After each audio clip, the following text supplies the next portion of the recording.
to the book of Jude. I'd like to keep this as informal as possible this morning, so I'm going to ask you to help me do some things. Consider this like a classroom, all right?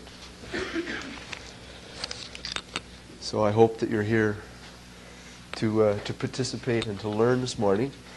Did anyone, I'm looking for a show of hands, did anybody diligently go home after church last Sunday and read through the last 3 chapters in the book of James?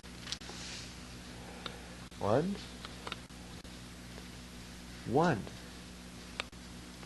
It's good. I mean, that's bad, but at least we got one. We were talking last week about what James had to say about holiness. And do you remember what the points were? From chapter 1. James chapter 1 talks about suffering. What was the point? If you're going to live right, living holy, righteous lives means what? What's the first thing that James says? Pardon? Conversation. What about it? Kept holy. Okay, that applies to everything. Specific things we're talking about. What does James specifically say? We talked about this last week. It kind of boils down to verse 19 in chapter 1, verse 16. Can you remember? Talking about righteousness? Yeah. What about it? That we should be righteous in God's eyes? Okay, but that's like Vince's answer. Holiness means we should be righteous. Okay, so there are specific things. Holiness means something very specific. Okay, well, let me illustrate. You're going home from church at 12:30, and you have a car accident. Or you're parked at the stop sign down here obeying the law, and somebody runs into the back of you. Okay, same thing. So that's a trial, isn't it? That would be a problem, especially if you just got a fairly new vehicle and got a lot of money tied up in this. It's a problem for you. What does holiness mean in that situation? Getting out of the car, getting your 44 out of your belt and blowing the guy away? Boom. Right attitude? Having a right attitude. Okay. Having a right attitude in trials. Okay. That's what holiness means. Really, that's really down to earth, isn't it? I mean, I could probably poll all you people this morning to find out about a problem that you had this week. And how did you handle it? Did you handle it this way? Having a right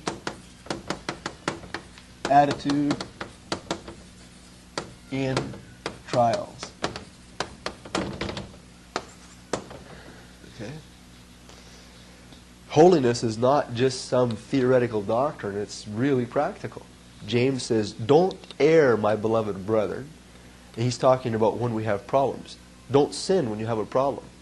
And he says, furthermore, don't get angry about it, for the wrath of man does not work the righteousness of God. It won't make you be a holy person just to blow your cool. Okay? So holiness means having a right attitude when you have a problem. Now that's just as much spoken to this guy as it is to each one of you. All right? I frequently don't handle my problems in a very holy way either. But we've got to try, don't we? Right? The Lord wants us to keep trying. All right, chapter 2. At the end of the chapter, there are 2 people mentioned in James chapter 2, Abraham and Rahab. Who is Abraham? Come on, somebody tell me. That's almost an obvious question. Should be for all you people who have gone to church for the last 15 years. Who's Abraham? The father of the Jewish nation. Was he a good guy or a bad guy? Good guy. Why? Because he did what God wanted him to do. He demonstrated his faith. His faith wasn't just something he talked about, right? But he went even so far in obeying God's instructions as to just about kill his son. Because God told him to. God was testing Abraham to see if he really had faith. If he really believed. Okay. All right. So, having being a holy person, being a righteous person means showing it. Okay? Not just professing, but doing. Okay? So, doing, not just professing.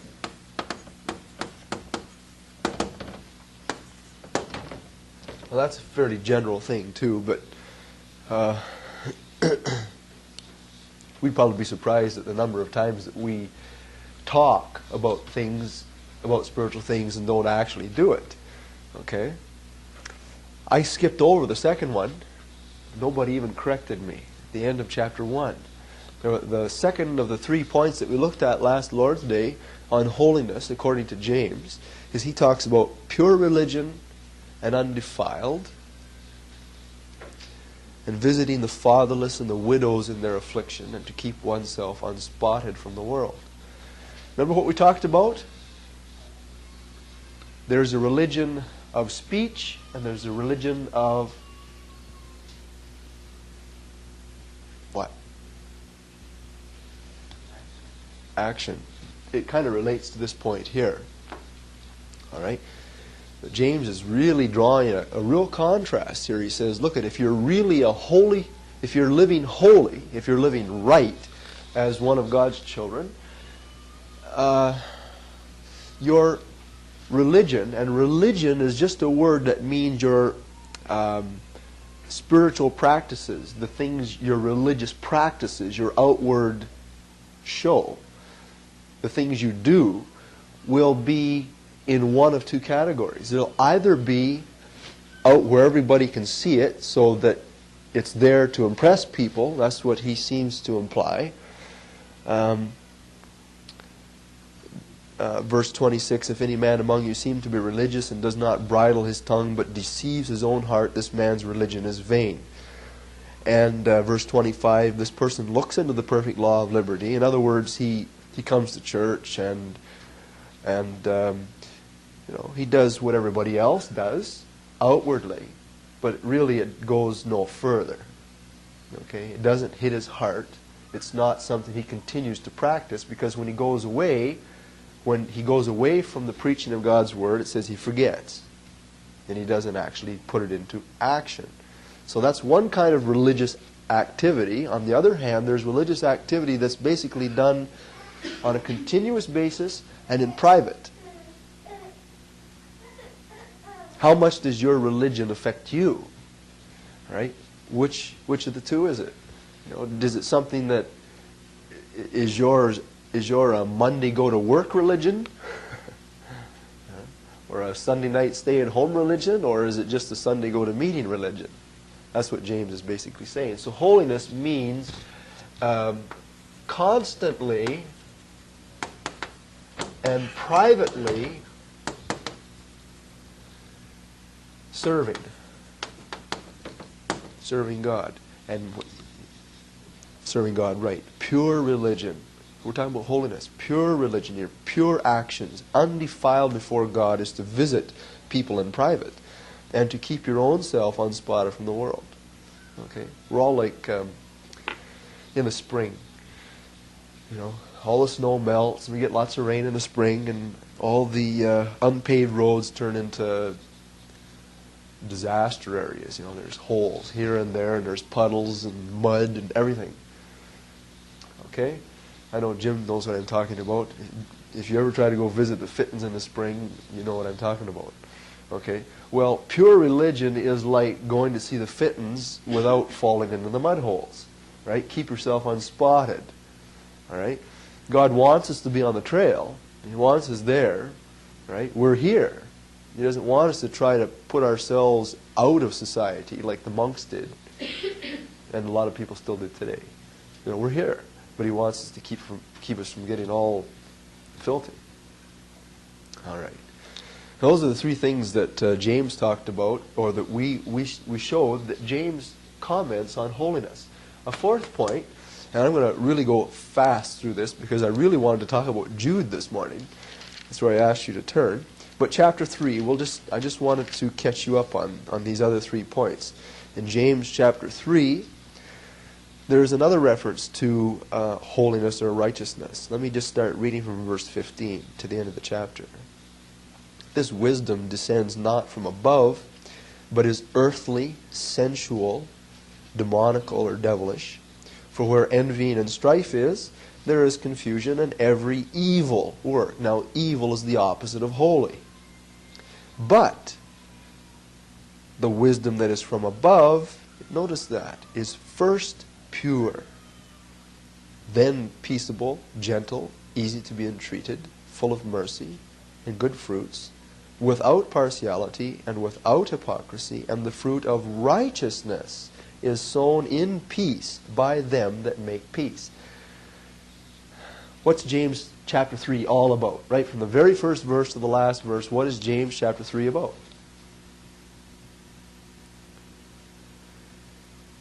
Give you three guesses, and the first two don't count. Our speech, right? Pure speech. How do you know if you've got pure speech, if your speech is right speech? Well, there's always cause and effect. There's always some result. And it says the fruit of righteousness. The fruit of righteousness. Good things come from people that have holy mouths, holy lips, holy tongues. Good things come. They produce good. You could almost do an experiment on this. All you got to do is come up to my house and go into my daughter's bedroom. And we've been really working on this. And it's a never-ending battle. But these kids, well, I was the same way. Most of us struggle with it. But these kids do not know how to say anything nice to their siblings.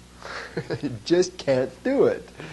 It's ingrained in them to cut, bite, argue, compare, criticize.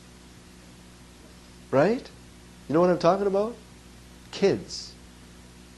Kids. It doesn't come natural to have holy lips. And a lot of Christians never outgrow that because they never get mature. And one of the greatest signs, the easiest way to tell if a person's mature is to listen to them talk. That's what James says. What comes out of your mouth? Is it wisdom from above or is it wisdom from below? We inherit by nature wisdom from below. It circles all around us in this world, and it comes from our defiled heart.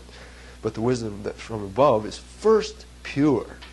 Pure speech will result in righteousness, the fruits of righteousness. That's a very important point. James says if you're a holy person, you'll talk right. And when you leave the room, there won't be disaster. When people listen to you, what happens to the person on the end of the phone after you stop talking to them? Are they angry at somebody that you're angry at? Do they have good feelings or bad feelings? Are they discouraged? Are they cut to the heart? What about it? Are they filled with joy?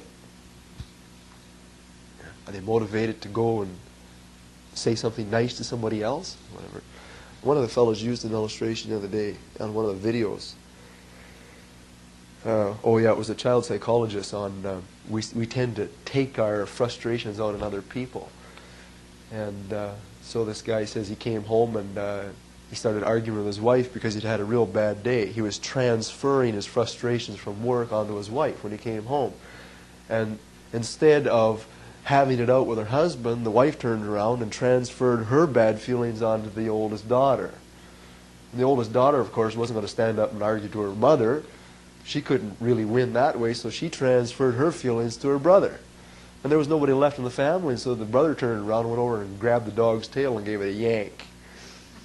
I remember a long time ago, I saw a cartoon, a full-page cartoon by that famous American realist painter. What's his name? Huh? Rockwell, yeah. How many of you know who I'm talking about? Rockwell's paintings. I love those paintings. And it started out, it was the same sort of thing, on a ship. And the first square was, the captain of the ship just dressed down the first mate, just lipped into him. So the first mate goes to the second mate, the third mate, the fourth mate, and goes all the way down to the lowest turkey on board. I don't even know what you call those people on those ships. And the only thing he could do was to bawl out the parrot. So he went up to the parrot and vented his frustrations on the parrot. And of course it was the captain's parrot, and got back to the captain. The captain walked into his quarters and the parrot gave it to him. Right? It's a vicious circle. It really is. And that's what speech is all about. And holiness. If we can learn to be right with our tongues, control our tongues, boy, what a blessing that would be. Well, another thing about holiness, according to James, is we read in chapter 5. And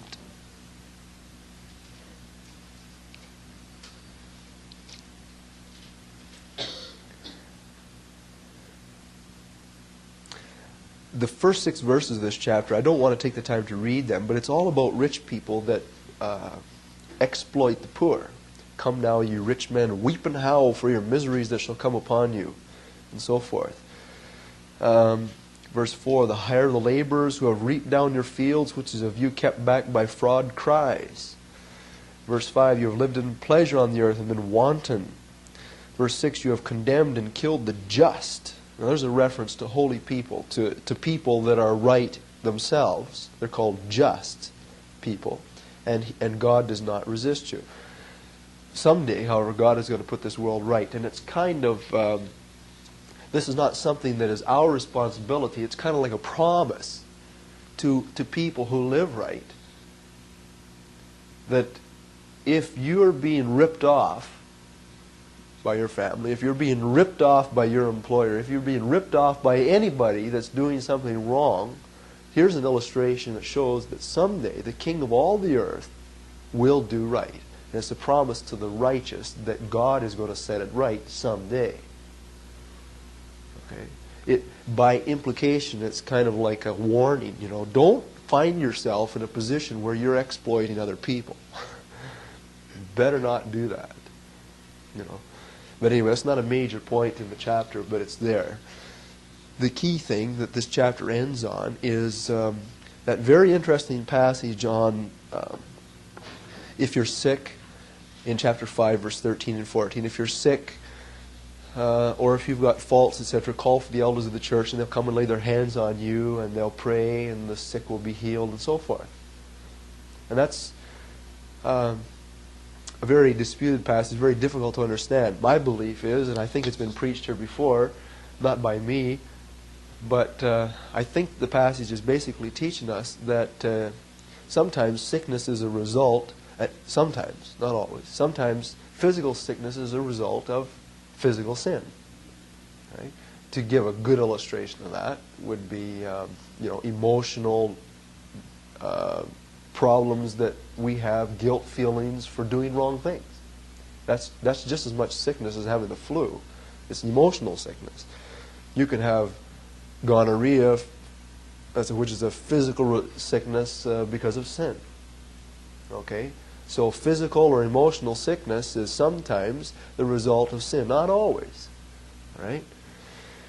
But I think that that's the kind of context that James is talking about here. He says sometimes we as God's people have problems, and the problems are the results of the sin in our lives that's never been dealt with. And if we are afflicted and if we are sick, pray about it.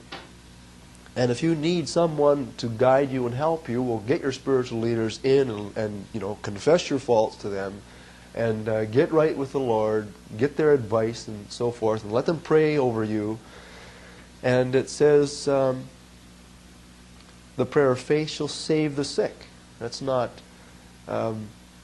save is a very general word. It can mean a number of things. It can mean physical deliverance from a physical problem. It can mean spiritual deliverance from hell.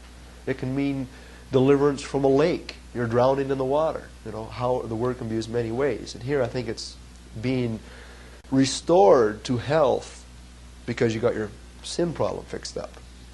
Right? If a person has committed sins, they shall be forgiven him. Confess your faults one to another. Pray for one another that you may be healed. Now what does this have to do with holiness? Look at the last 2 verses. Brethren, if any of you do err from the truth, and one convert him.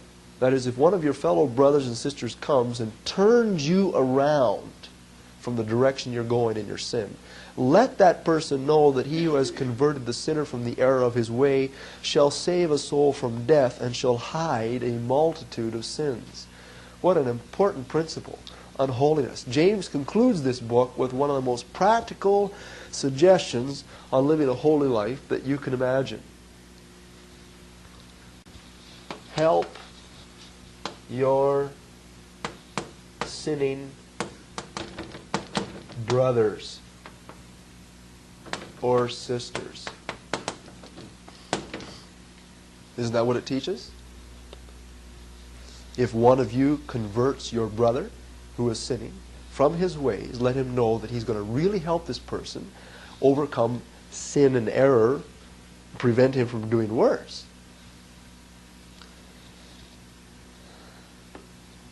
The passage also teaches that we should look out for ourselves.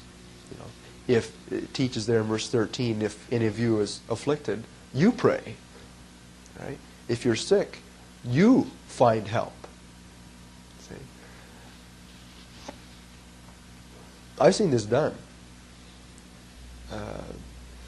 And boy, is it ever a neat thing to see Christians that are so distraught with their problems that they will turn to God and confess it and get it out of the way and deal with it instead of living with it. Okay. I've also seen it backfire. You know, that Christians that have a genuine God-given desire to help another Christian do right, you know, get out of my life. Poof, poof, you know, you got no business telling me these things.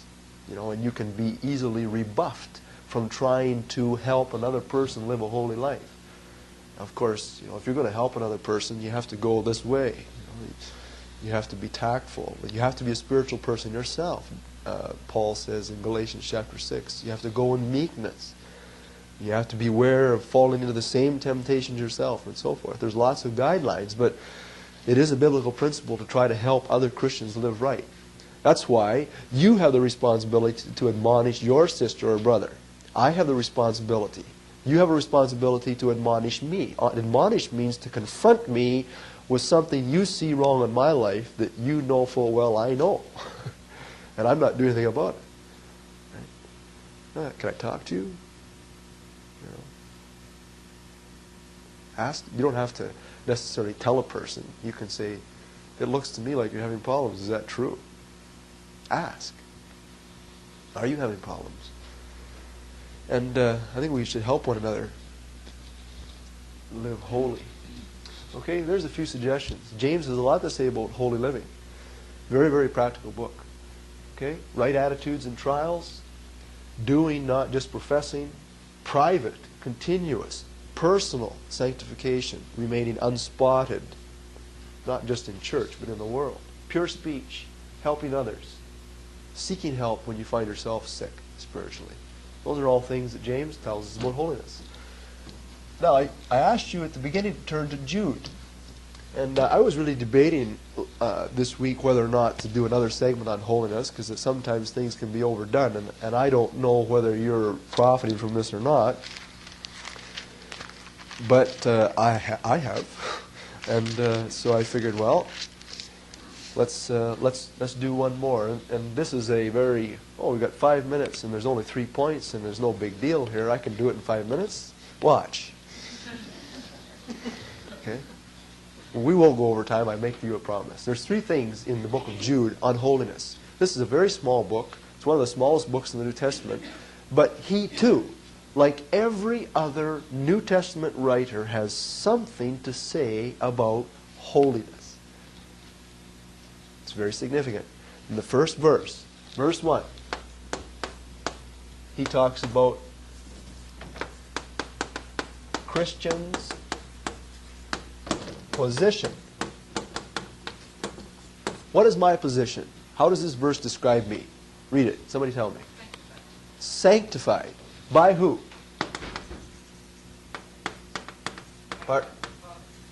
By the Father. So is this something I do or God does? God. That's what we mean by position. You didn't know it, and I didn't know it, but when we put our faith in Jesus Christ, God did something to us. He took us out of the pit, set us on the rock. That's called sanctified. Made us holy. He gave us the righteousness of Christ that we never before possessed. Okay, in verse 3 and 4. And also, verses 20 to 23, we have Christians practice. Now, this part is what we are to do. Right? James is basically telling us, look, if you're a Christian, you've got something to do that has to do with being right, living holy lives. And it's very interesting to see what he tells us to do. Do you know what the book of Jude is about? No? Minor point. Okay? The major point is fight. You should be a fighter. Look at verses 3 and 4. Come on in. Beloved, when I gave all diligence to write to you of the common salvation, it was needful for me to write to you and to exhort you that you should earnestly contend for the faith that was once delivered unto the saints. Why? And you tell me why. Tell me why we should fight for the truth that God has revealed in His Word. Why should we fight for the truth? Tell me. The next verse tells us why. Pardon? Because all the garbage that's around us, right? Even in churches. That's what he goes on to say. Because there are certain men crept in unawares who were before of old ordained to this condemnation. Ungodly men. That's the opposite of godly. The opposite of holy. Turning God's grace into lasciviousness. That's just a general word for all kinds of filthiness. Denying the Lord. And starting from verse 5 and going all the way to verse 20. This whole section from verses 5 to 20 excuse me, is devoted to describing how we can identify a person that is unholy. There are all kinds of examples and descriptions here. An unholy person is a person, for instance, that has no staying power. There's no gratefulness to God. They don't continue. They're a great spiritual leader and then you don't hear anything more about them. Or they're a Christian and then all of a sudden, where's so-and-so? Right? That's one of the characteristics of ungodly people. They won't stay put in true doctrine. They'll move away from the truth. They won't stay steadfast. There's no sexual purity. There's no fixed authority to them. They don't recognize God's word. They want something else. There's no hatred of the flesh. There's no respect for God-given authorities, whether they be other spiritual leaders or government authorities. There's no desire for self-purification. They have no scruples when it comes to money. There's no fear of sinfulness. There's no fruit. There's no root. They have no fruit, no root. There's no self-control with their speech. There's no godliness. There's no truth. There's all kinds of ways you can identify a person that is not holy. Example after example after example. True holiness means fighting for right. That's what this is about. It's not directed to the elders in the church. It's directed to beloved. You earnestly contend for the truth whenever the situation arises. How do you do this? Well, the specific instructions are given in verses 20 to 23. I don't need to read them, but read them up. And you will find that there are specific references to we have to fight against ungodly people, we have to fight for our own self-preservation, and we have to fight for new converts. Because new converts are people that are just coming out of the slime of sin. They're just being introduced to the truth, the holiness that we find in Jesus Christ. And established Christians have got to grab these people and hang on to them and help them, talk to them, encourage them to keep coming out of this line. Right? It never happens all at once. Well, and the last thing in this chapter is likewise dealing with holiness. In verses 24 and 25, we have Christians praise. Our position is that we're sanctified. It has everything to do with holiness. God has moved us from the world into Christ. Our specific duty, our practice that this book is written, that this book is in the Bible for, is to teach us to do certain things to fight for right against wrong. That is, fight for holiness. And we should praise God because He is the only one that is able to keep us from falling back into sin, to present us faultless. There's holiness again. Now, I said I was going to quit in 5 minutes. You're dismissed. But I hope that you will be encouraged to think on this. This business of holiness is very, very important. You don't become a nun in a monastery to become a holy person. You don't become a monk in some far-flung corner of the world, sitting on a pillar up in the air so you don't defile yourself with other human beings. There's been all kind of weird ideas that people have had. If you want to be holy, it means right where you are, you start getting right attitudes.